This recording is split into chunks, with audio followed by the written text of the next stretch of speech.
The beginning of the cosmic rift. In the beginning there was an infinite, undivided energy, a divine spark that was the source of all existence. This source, which can be seen as an impersonal and omnipresent force, contained the blueprint for all that would ever exist, and everything that came into being was imbued with this source. This divine spark, called the pleroma in Gnosticism, consisted of a collective harmony of beings known as angels or archangels, each representing an aspect of the divine. Among them was a powerful but ambitious entity known as Yahweh or Yaldabaoth, who developed a desire to create his own creation. In some versions of the story, he stole a fraction of the divine energy, the spark, and used it to create his own reality. This new reality was different from the pleroma. It was a closed system where Yahweh established himself as the only God. The new reality Yahweh created was physical and mortal. To establish his power, he shaped the world as we know it and created humanity as his subjects. Some Gnostic texts state that Yahweh made humans in his own image, but simultaneously limited them by trapping them in a physical body and withholding knowledge of their true nature and origin. According to these accounts, Yahweh was a jealous and vengeful God, fearful that humanity might discover the existence of a higher reality, that they actually originated from the divine spark and thus possessed the same potential as he did. Not all angels agreed with Yahweh's actions. Some were convinced he had made a fundamental mistake by imprisoning humanity in a physical reality and cutting them off from their divine origin.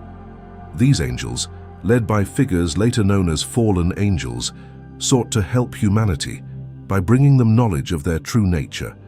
According to certain interpretations, they attempted to awaken the spark within humans so they could escape the bondage of material existence. However, Yahweh punished these angels by banishing them from his new reality to a place that would later be called Hell. This parallels the story of Lucifer, the light bringer, who was cast out of heaven for rebelling against God. In some stories, Lucifer is seen as one of the angels who resisted Yahweh's tyranny. In this context, Lucifer is not necessarily the personification of evil, but rather a symbol of enlightenment and rebellion against injustice. His goal was to give humanity light, or knowledge of the original source, much like the mythological figure Prometheus, who stole fire to give to humans. In this version of the story, Lucifer tried to free humanity by offering them knowledge, a deed seen as an act of mercy. But Yahweh and his loyal angels viewed this as a grave act of betrayal. This led to a second great war in the heavens, where Yahweh reaffirmed his power and Lucifer and his followers were banished once more, this time permanently. In many Gnostic texts, the material world is regarded as a prison for the soul. The spark, the divine essence within humans, is trapped in the body and the world of forms. Yahweh and his angels maintain the illusion of separation, causing people to forget that they are of divine origin. Through fear, suffering, and mortality, they attempt to prevent humanity from discovering their true nature. Human souls are often reborn in the material world, trapped in a cycle of suffering and forgetfulness until they find the knowledge or gnosis needed to break the chains of matter and return to the source. Although Yahweh and his followers tried to hide the divine spark, there were always people who sought the truth behind the veil of the material world.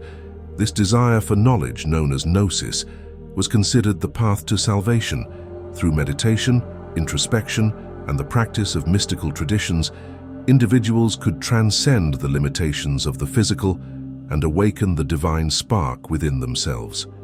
The true meaning of gnosis in this context is the inner enlightenment that allows one to see through the illusion of the material world and escape the control of Yahweh and his creation.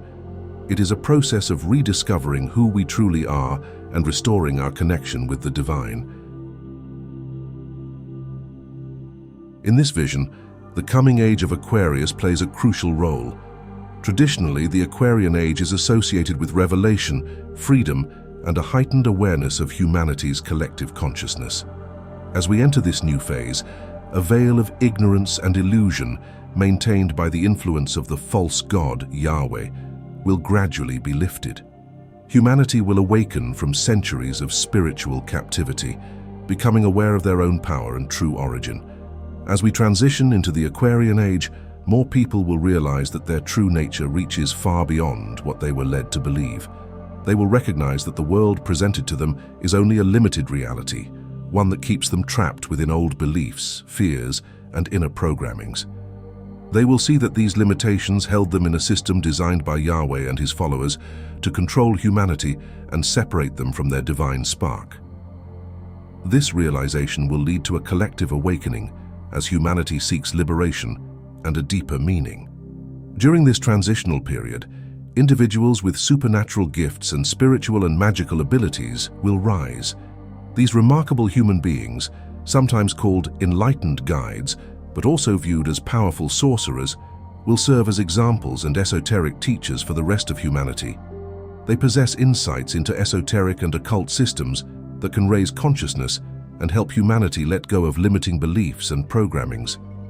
Through the esoteric wisdom, techniques, and inner transformation they themselves have undergone, they will offer humanity a path to liberation, a way out of the chains of material illusion. The true path to freedom, as these sorcerers will reveal, requires a complete re-evaluation of the inner beliefs and conditionings one has built up. Those willing to leave behind familiar reality and discover their own inner power will be transformed.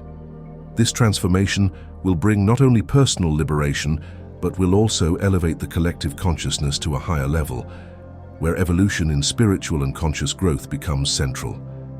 In this new reality, where Yahweh's grip and the limitations of the material system hold no power, love, compassion, and mutual respect will become the norm.